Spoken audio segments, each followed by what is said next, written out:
Varanasi group commander द्वारा संयुक्त वार्षिक प्रशिक्षण शिविर 281 का निरीक्षण। 14 जून 2024 को संयुक्त वार्षिक प्रशिक्षण शिविर 281 का निरीक्षण एनसीसी ग्रुप मुख्यालय के group commander brigadier Kulbir Singh ने किया। ग्रुप कमांडर महोदय को समादेश अधिकारी 89 उत्तर प्रदेश बटालियन एनसीसी द्वारा स्वागत किया गया।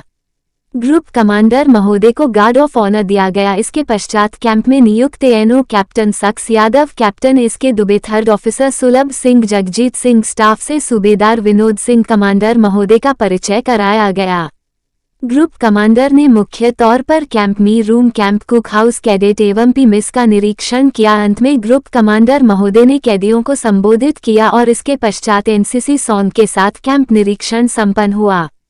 वार्षिक प्रशिक्षण शिविर 281 दिनांक 6 जून 2024 से 15 जून 2024 तक चलेगा। इस कैंप में विभिन्न जनपदों गाजीपुर, बलिया, चंदौली एवं वाराणसी के 441 कैडेट बॉयज एवं गर्ल्स कैडेटों ने हिस्सा लिए हैं। इस कैंप का मुख्य फोकस कराव में योग द्वारा शारीरिक एवं मानसिक विकास करना था। ड्रिल, हथियार प्रशिक्षण, नेतृत्व क्षमता का विकास एवं व्यक्तित्व विकास पर विभिन्न कार्यक्रम किए गए तथा क्रेडिट में इन सभी कुशल के विकास हेतु उचित प्रशिक्षण दिया जा रहा है। कैंप के दौरान विभिन्न प्रतियोगिता का भी आयोजन किया जा रहा है, जिसमें प्रमुख रूप से कुछ कंपटीशन, वाद विवाद प्रतियोगिता, फायरिंग प्रतियोगिता तथा ड्रिल प्रतियोगिता शामिल है। इस कैंप के दौरान थल सैनिक कैंप के लिए क्रेडिट का सिलेक्शन भी किया गया। कैंप के दौरान क्रेडिट को विभिन्न प्रकार के सामाजिक सेवा जैसे स्वच्छता अभियान चलाया गया।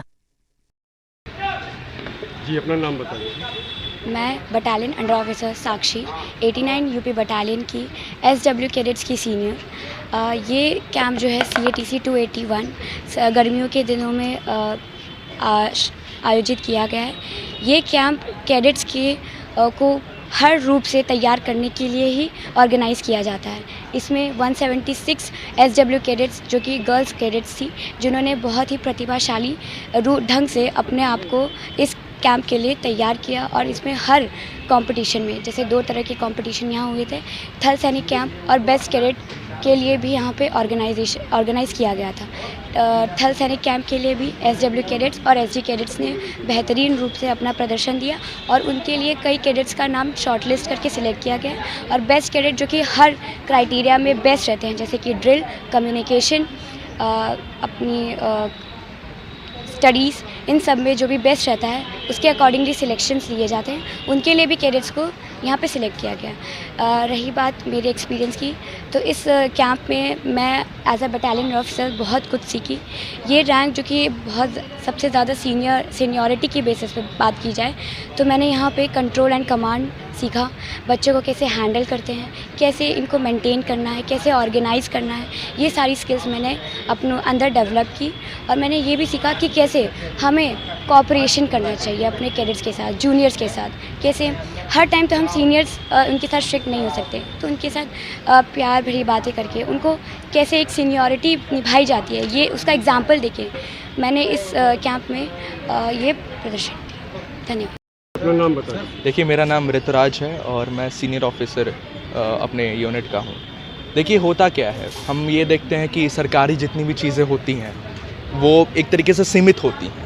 सरकारी चीज़ों का अर्थ यह है कि सरकार का यह काम है, सरकार ऐसे मैनेज कर रही है, सरकार यह काम कर रही है। लेकिन जब आप जैसे डिफेंस की तरफ बढ़ते आते हो तो आपको समझ में आता है कि नहीं, कोई चीज़ paper work as a paper work और एक सिग्नेचर से नहीं होती, उसमें डिसिप्लिन भी छुपा होता है। 6 जून को जब मैं यहाँ पर आया था अपने पूरे यूनिट के साथ, हमारे एनओ साहब के साथ स्कूल से, तो एक तो गर्मियों की छुट्टियाँ, ऊपर से गर्मी, उसके बीच में एक कैंप ऑर्गेनाइज़ करना, तो एक पूरी प्लानिंग बैठी जाती है जिसमें सूबेदार साहब का बहुत बड़ा योगदान होगा, उनके टीम का बहुत बड़ा योगदान होगा। मुझे याद है BHM साहब हमेशा सुबह पानी पीते रहो, अपना ख्याल रखो कहते थे। और शाम में जब हम खाना पीना खा करके अपने कमरे में जाते तो सिर्फ और सिर्फ हमें बिस्तर दिखता था, क्योंकि वो पूरा दिन का जो स्केड्यूल था पूरा पैक्ड था और हमें पूरा एक ट्रेनिंग तैयार किया जाता था। अब दिक्कत ये आती है कि अपने आप को मैनेज किया है। अगर मैं अपने एक्सपीरियंस के बारे में बात करूँ तो of course waking up in the morning 6 for my school time, then coming back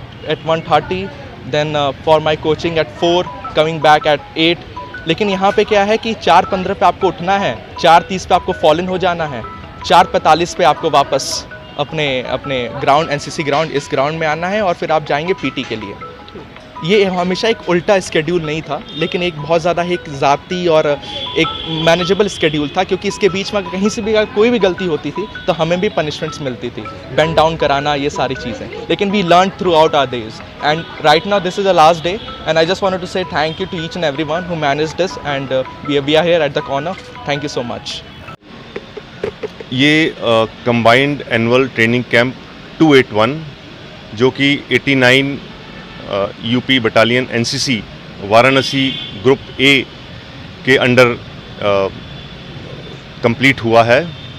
और इस कैंप के अंदर ये एक इम्पॉर्टेंट कैंप है एनसीसी कैडेट के करियर में, और इस कैंप को सफलतापूर्वक कंप्लीट करना से उसका जो एग्ज़ाम देने के लिए और सर्टिफिकेट लेने के लिए उसकी जो एलिजिबिलिटी वो हो जाती है।